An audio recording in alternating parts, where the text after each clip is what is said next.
All right, I'm just recording the session now.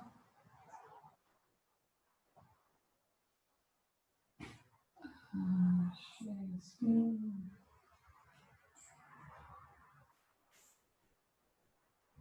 Okay. All right, can you all see my screen? Just do like this. And can you hear me? Yeah, okay, great. That's fantastic.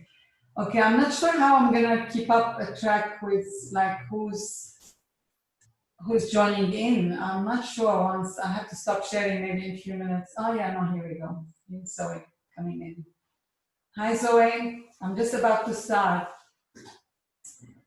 Okay, so I'm presenting today really just a brief presentation on a project that I've been working with in MIT with Dr. Jordan Lacey. We started working on it now. We were working separately and then we joined in, and I'll tell you how. And so it's just a brief presentation on what, how am I going to do this? Yeah. Sorry, on this project. So before I start, I would like to acknowledge the traditional custodian of the land, the Bunwurrung and the Wurundjeri people.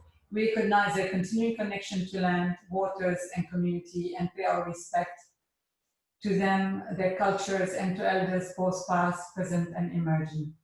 So Wurundjinka. So Wurundjika means welcome, but not only welcome, as we learned in EnviroChamp, Sarah, it means come with a purpose, which is really very interesting. And this is how they basically write it down. So this project, Dr. Lacey Jordan was working in MIT. He got a grant from Transurban, and they were working on a research project to transform the noise on freeways using different microphone and speakers, and how to transform that noise, even though it increases the decibel, but how they can transform it to make it more pleasant on the other side of the freeway. Similar in parallel, I was working on greening the freeways. So what I did, I was proposing, I went and spoke to our local MP and proposing, why don't we put solar panels on the noise barrier on this side where there's like the pathways, and put more greening, dense vegetation on the side where the drivers are. Of course, we always like get a brick wall, so it went to the minister, and it didn't go more further than that, because at the time they were doing something else like an art on these noise barrier. The same with Jordan. He did some, apart from the research, they tested the equipment, and it worked in one area, but they needed to test it in further area, and unfortunately there was no more funding to continue doing that. So basically, someone in MIT, listened to both projects, and they said, I think it would be great if you could team up or work something together. And that's what we did. I met Jordan, and we discussed what we've been doing, and we thought it would be great if we can combine this idea together. After a year, about a year probably, Urban Future enabling capability platform that's run by BHG Corti had some grants offering for researchers. So we submitted for a small grant, and we got it, and that's how we developed this proposal basically. So starting with the project, giving you a little bit of background, as you know, Melbourne is part of the C40 Cities Climate Leadership Group, and it is committed to reduce greenhouse emissions and to limit the city temperature below 2 degrees. Mind you, if you really hear Tim Flannery sometimes on some webinars, I don't think we can do that, but anyway, let's keep it not without doom and gloom. So yeah, under COP21, basically, everywhere cities, not only Melbourne, have to really keep their temperature at 1.5 or below 2 degrees. So this proposal aimed to respond to climate change impact and address, by addressing Melbourne motorways, because as you know, we are a sprawling city in Melbourne, and obviously people as well, people who migrate or young generation always want to live more in the outer suburbs. And the issue is that the only way to connect is not, unfortunately, through trains, because they are a little bit slow here. it's more through motorways. So whenever they do motorways, the policies at this stage is just to put like very basic noise barrier. And currently, really, these noise barrier don't do really anything except really increasing air temperature and really provide more noise pollution, which Zoe later on probably will explain about that.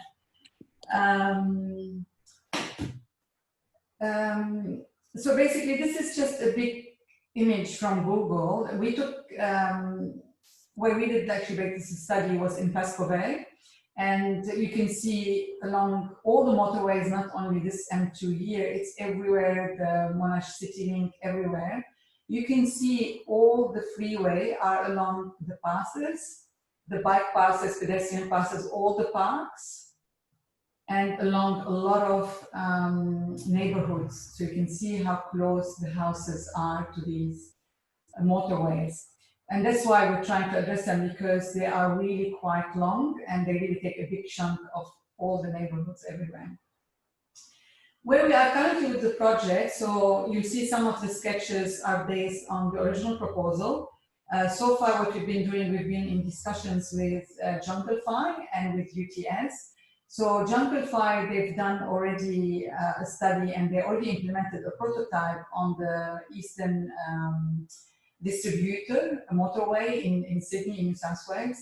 And they actually experimented how having dense vegetation can really absorb a lot of the air pollution.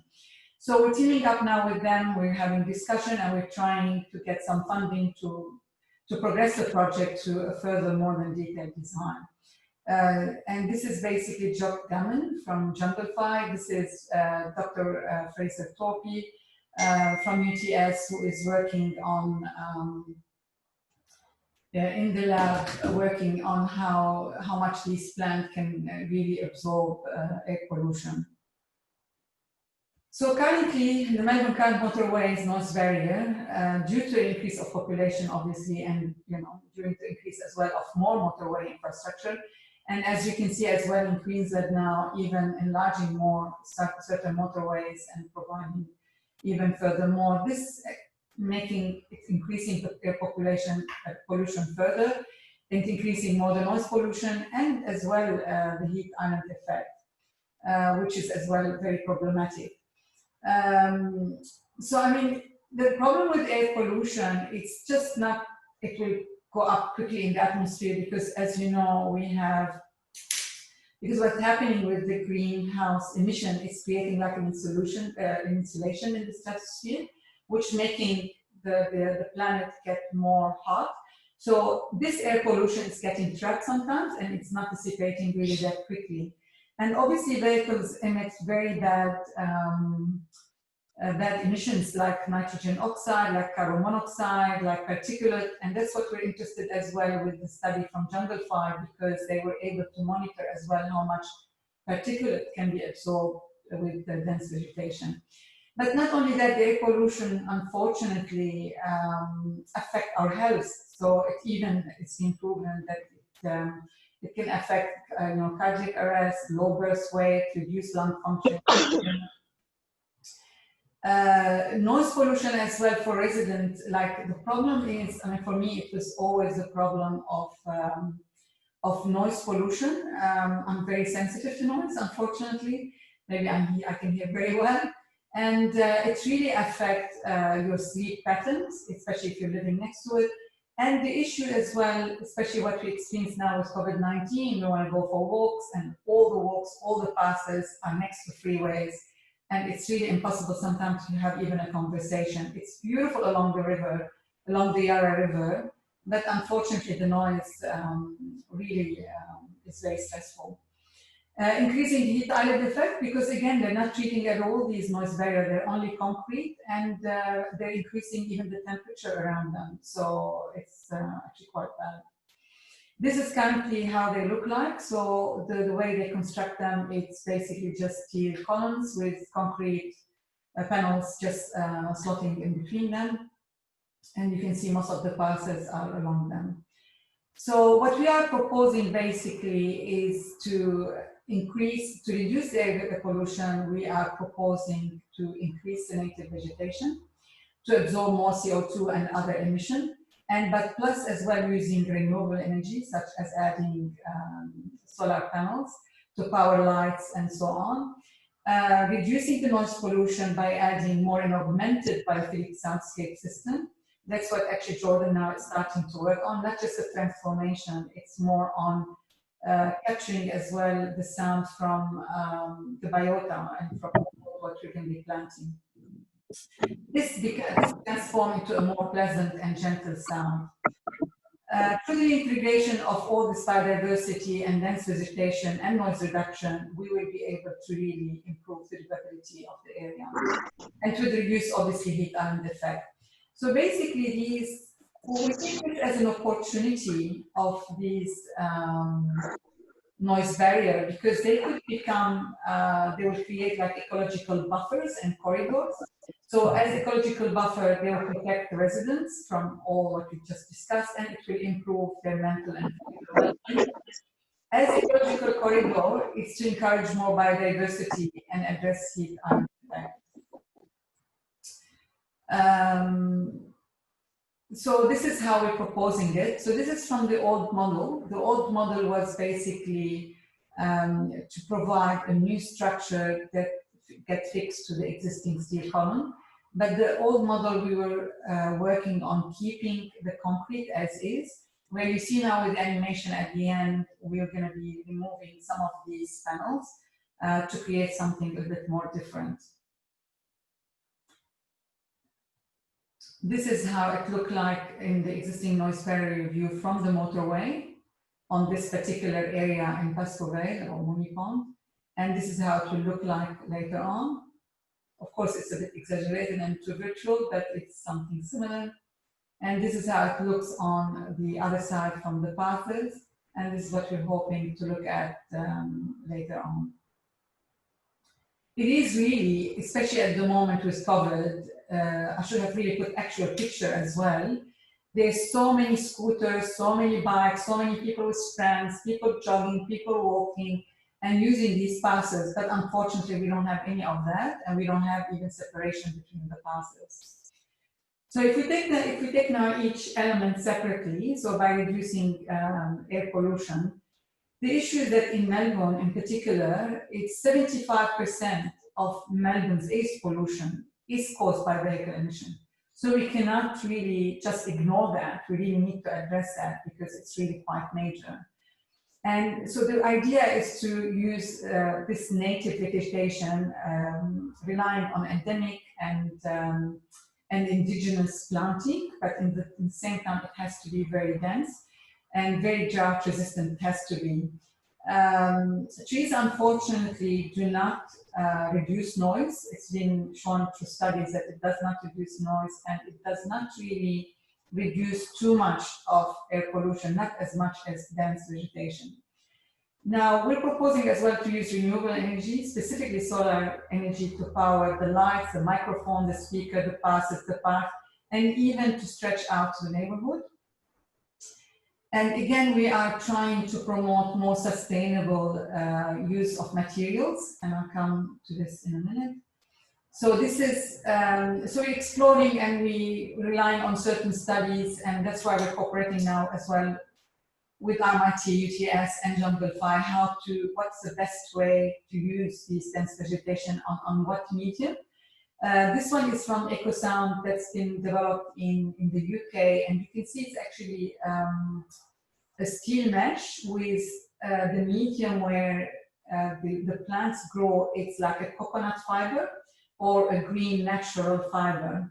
So that's another thing we're looking at, what medium we're going to use, because that helps as well in attenuating the sound. So everything we're trying to use doesn't have only one function. It has to have a multiple function, but in the same time, really looking seriously where this material is coming from. Is it coming from something recyclable? Can it be reused later on? Can it be biodegradable or reused or recycled? So this is with the renewable energy. The solar panel will be sitting on the top of that structure. Of course, it will be sitting on areas where it's facing more north facing, because we're obviously in the southern hemisphere. And this will pay itself, because once you put these solar panel, and we're actually proposing to put more like flexible solar panel, because it would be easier to put, and it's actually lighter as well to use, and there's less embodied energy as well in them for manufacturing. But in the same time, we're being very careful what we're specifying with the LED light to light the paths and the freeway and all the equipment, how much are they energy efficient or not. When it comes to sustainable and recycling materials, we are currently exploring the work of Dr. Veena Shahajwala. She's from the University of New South Wales, and she is looking at, and she actually just started that new lab called SMART, and where she's using, she's changing the recycling industry with using plastic and rubber, like tires from cars, into steel production. We haven't contacted her yet. It's something we're still discussing, but I mean, it's one of the areas we're looking at exploring. Because again, whatever we're going to be doing, we're looking as well, the material have to have less embodied energy. It has to be really conforming as well to the circular economy. Now, the second element, reducing noise pollution. So basically, we will be placing, according to what Jordan is suggesting, is having these microphones, a bit not too much to the top, just further here. And these microphones will capture the residual noise, because what we're using as well, we are doing transformation of the noise, but in the same time, attenuation of the noise. So basically, this is just to show how we're going to be protecting this from the rain and everything from the element, the microphone, and the speaker. And actually, this research and this study was done by Jordan in 2016. So you can see the first one is the noise wall modification. So why we're using the curvature, because what's really important is the noise actually hits really quite high, and most of the time you want that noise to reflect back. So we want that noise to reflect back in the same, on the same motorway. But whatever we do, there will still be some residual noise, and this is where transformation of the noise comes into place. So the residual noise is captured by the microphone, and through a computer and through an algorithm, it's transformed. It comes a little bit higher, but it's transformed to a more subtle sound.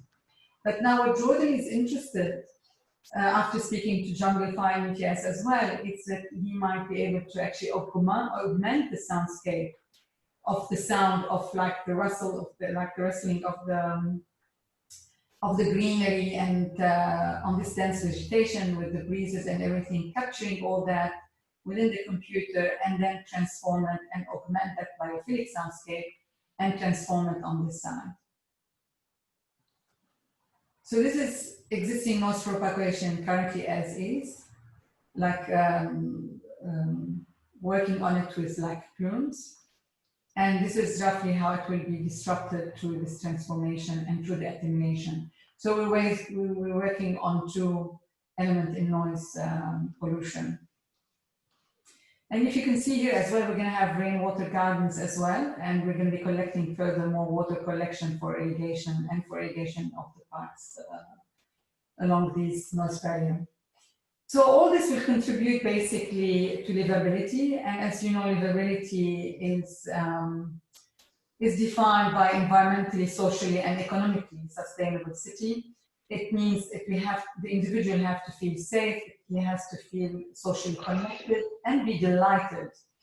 It's not only about surviving, we want to be really increases emotional energy and have really more delighted individual. And in the same time, you will be more connected to aesthetic, biophilic, and to parks and other community areas like what we're experiencing currently with COVID-19. So hopefully these noise barriers will become cleaner and greener, and we'll have them, the air will be nicer to breathe, and the sound will be really completely reduced. Now, how do we, so basically everything that we're doing, we're addressing currently, we're acting And that's what's part of this presentation, is acting on 4 Sustainable Development Goal of the United Nations.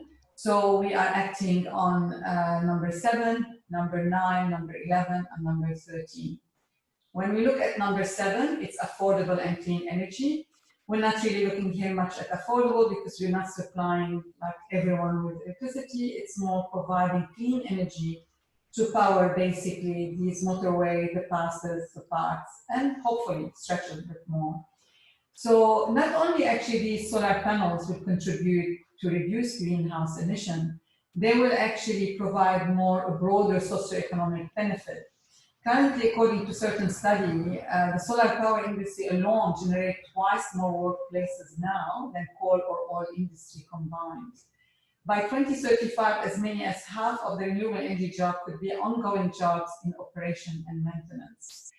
And as you can see now currently in Melbourne, every single house now is installing solar panels. So this is providing, even with more work, renewable energy is providing more work than ever, than actually it provides for coal or oil. Number 9, industry innovation and infrastructure. Really the innovation in this project is just, okay, the transformation and the augmentation of that noise is one of the innovation, but at the same time, it's a combination of all these elements. So it's able to produce energy to renewable, using cradle-to-cradle modular system, with, like reducing the air pollution, transforming and improving livability. That's where the innovation is. And it's getting industry people and academics. That's what's really wonderful now with MIT Urban Future, is getting, teaming up academics and industry together to work through long-lasting really solution. Sustainable cities and community, and I'm not going to repeat again, but basically it will contribute to really more the health of the cities, the surrounding cities and the communities. So it's so important, and obviously it's been very much proven now, biophilic design affects so much people. Apparently during COVID-19, so many people have gone and bought plants, indoor plants, as you know, according to the NASA study that was done many years ago. Indoor plants absorb a lot of the dust, a lot of the VOC, a lot of the formaldehyde, a lot of particulate, and they purify the air inside, and the same it will do as well outside. So we do need to connect to nature. It's really very important, and hopefully what we're proposing, that's what it's going to contribute for. So by proposing this action, we are addressing climate change. So not only on one aspect, but on so many aspects, and hopefully it will be able to reduce along these noise barrier corridors. It will reduce even further the temperature. Especially there's so many asphalted motorways in Melbourne. Currently, really, they have only one function. They don't even reduce noise pollution. So we need to push even further than that. What's really interesting as well, it's not only for the human, it's going to really increase biodiversity. We are currently working in the Institute on the Indigenous Ecosystem Corridor and nodes. And this will actually provide a corridor for a natural habitat for so many animals. And something new that really I wasn't actually aware of is actually, according to the Department of Agriculture and Water and the Environment, more than 50% of the world marsupial species occur only in Australia. That's actually recently I found out that, which is quite interesting. And the reason probably we're getting more possums in our neighborhood is because their natural habitat is being affected all around us. So they're really taking more territories here. The one issue we found whenever we're talking to road authorities and other groups, it's always the maintenance. And so it's really important is how can we reduce that maintenance, but at the same time looking at it from 2 ways. So people thinking with the half empty glass always think, oh, it's a main issue, how are we going to be fixing it, what are we going to be doing? It costs a lot of money, but then if you think the cup is half full, you would think that maintenance will provide a lot of opportunity for job creation and even a lot of input from local environmental groups, which there's currently many, whether here, whether in New South Wales, or in Queensland as well, and from the surrounding neighborhoods as well. So this is just showing, again, working carefully as well with landscape architect to provide high quality planting stock. The growing medium is very important. When it's going to be planted, how we're going to do irrigation, and how we're going to control weeds. Mind you, a lot of people really are scared from weeds. I'm currently, whenever I walk along the river, I actually pick up a lot of weeds, some of them that even I plant in my garden, and some of them that we eat. So there's a lot of edible weeds. This is a quick animation now where we're at. So we're proposing to remove few panels and then adding the modular structure and then adding the planter boxes and the irrigation and then putting these medium, this is where the coconut fiber will be on a mesh, and then they will be able to tilt for maintenance, and in the same time they will have a seal that comes out to completely close the whole barrier. And later on adding the solar panels and adding the speakers, the microphone, and security camera as well. That was one issue with the road authority. They kept going back on to create more security along this. So this is a little bit of animation here, and then this is a video. I hope you enjoy it. I'll probably look at it. Yeah. So we've done like a little, so this is like a family coming back from work, collecting the child from kindergarten or whatever, arriving home, and basically the home and even this building exists in Pascoe. So they arrive home, and this is like how it should be when when they're living, not seeing the plain wall. The mother will go probably on her bike and just for a nice stroll. This is actually the sound that you will be hearing, and this is basically me collecting some lavender, but in reality it's being able to collect like some rosemary and whatever. So the idea is actually to be able to engage more with that wall, that vertical garden wall here, and having the process separated.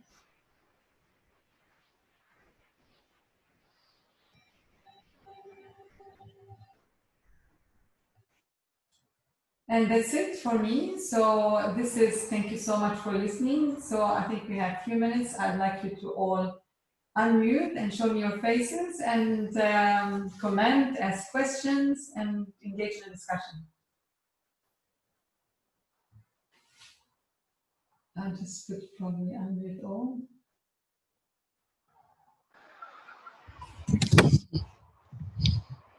Sarah, I can see you're changing your mask. Now you have the yeah, I look even more crazy. Yeah.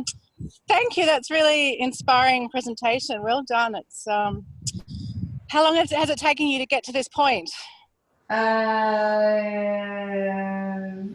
gosh, I don't know. We did the proposal really quickly. We got quite, and we had to engage a lot of people. Like all the money went basically to get people for animation, visualization and stuff like that. And but the research started from before. So yeah, it took a while. Yep. It took a while. I'm not counting. My second query is, so I think I told you that I did some work with a regenerative design studio at RMIT, and one of our students worked with mycelium as a planter base, and he found that local bees need particular types of mycelium, the fungal root of mushrooms, to improve their immunity. So I'm always looking for opportunities to connect my students to potential opportunities like this to scale and to see how you're using coconut husk, yes, which is coconut fiber. for coconut fiber. the quality of a mycelium brick. They're finding more and more amazing opportunities thermally. They're even looking at using them acoustically in the linings of homes. So, and they have a property that kind of water kind of drips off it. It doesn't absorb the water, and so there is potentially an opportunity to speak to you more about. Yeah, absolutely. I look forward for that. We should go for a walk and do that. Yeah, sounds good. Yeah, perfect. Well, Okay. actually, there was someone from Melbourne Uni last week talking about this, but I really went Okay. to so I have to put the recording. If I find it, I'll send it to you as well. We listen to it together. Yeah. Great. No, it's a great project. So thanks for sharing. Thanks, Sarah. Thanks for attending such on your wall. Hi, Aileen. Hi, Nadine. Hi. I was a bit late, but it looks fantastic. It looks amazing. Thank you. So, Congratulations. Wow, I feel like not so bad about motorways now. yeah, exactly. It would be nice to have something done. Unfortunately, always the problem comes to maintenance. Yeah, but anyway, we're working on it. Zoe, you want to introduce yourself? Because I've been working with Zoe. Do you want to introduce yourself a little bit and see how we connected? Yeah, okay. So, hi everyone. So, I met Nadine, I think through my husband actually reading an article about the research that Nadine and Jordan have been doing at RMIT. And where I live on the Gold Coast, we're currently losing our green corridor behind our house. As we speak, they started cutting the trees down 2 days ago now.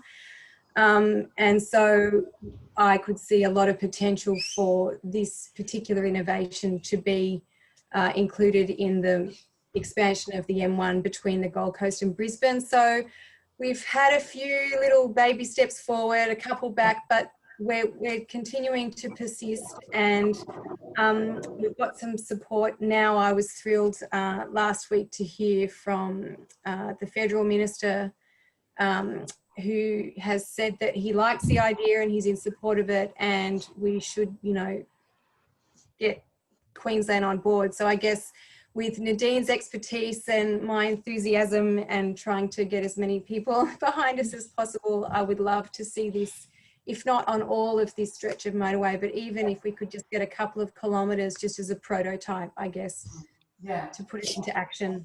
Yeah, Zoe, we need you here in Melbourne, I must say. Zoe's been amazing, really. Like, it's not only on your enthusiasm, I mean, really the way you've been reaching out to everyone and connecting. It's really incredible. I really thank you. It's really incredible.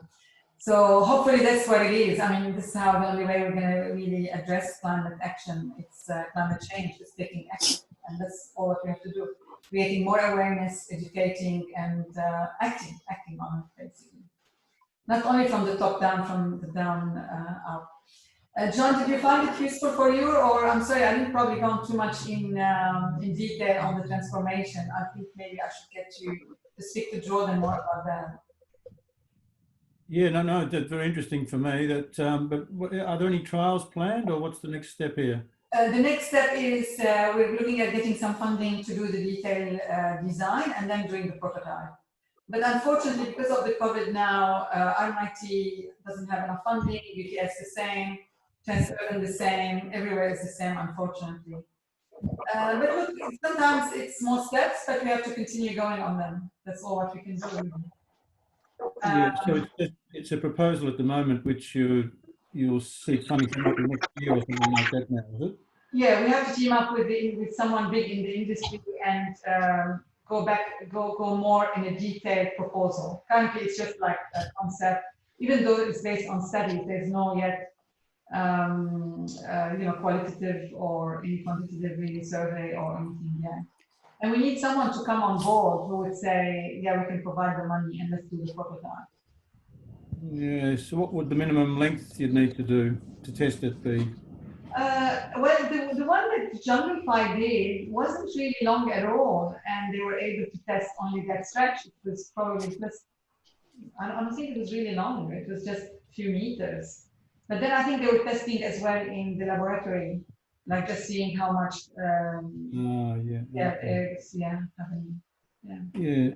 So my situation is just that we're on the railway, so looking at it from a railway point of view, but there's lots of railways in the same way as motorways, But freeways. Bob actually asked this question to Jordan the other day, and Jordan said this will be applicable as well for trains, for train railways. Yes, that's right. So, yeah, I mean, I'd like to do a test on my place to do that, but I've got a lot of neighbours as well who do it. So that's why I was asking how long you'd need to. I don't think it very long. I don't think we didn't determine that yet anyway. But that's why we're lucky now. We're able to discuss. Like we have a few other people as well. It's not only Jordan and I, the team now in MIT, but hopefully with Jungle Fire as well in UTS, we're going to be able to come up with how long the prototype has to be. I'm not sure really at this stage.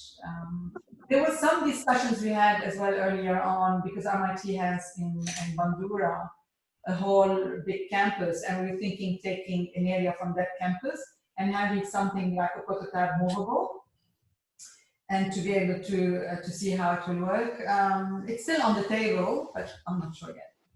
Lubna, I'd like to hear from you. Lubna is someone who's with me on Amakin, placemaking. It's in the Middle East. Lubna, are you still there? Yes, I am here. Hello, everyone. Good morning. Good morning, Najee. It's very early here, actually, in Riyadh, Saudi Arabia. Oh, yeah. Yes, I am attending from Riyadh. As Nadine mentioned, I am a steering committee member and a co-founder of Amakin. It's a placemaking for Arab states. And we are working in different Arab cities till now. Nadine, actually, I liked your presentation very much because it's a combination between technical solutions, adding beauty, and making people's life is more beautiful and easier. This is actually what we are targeting here as well.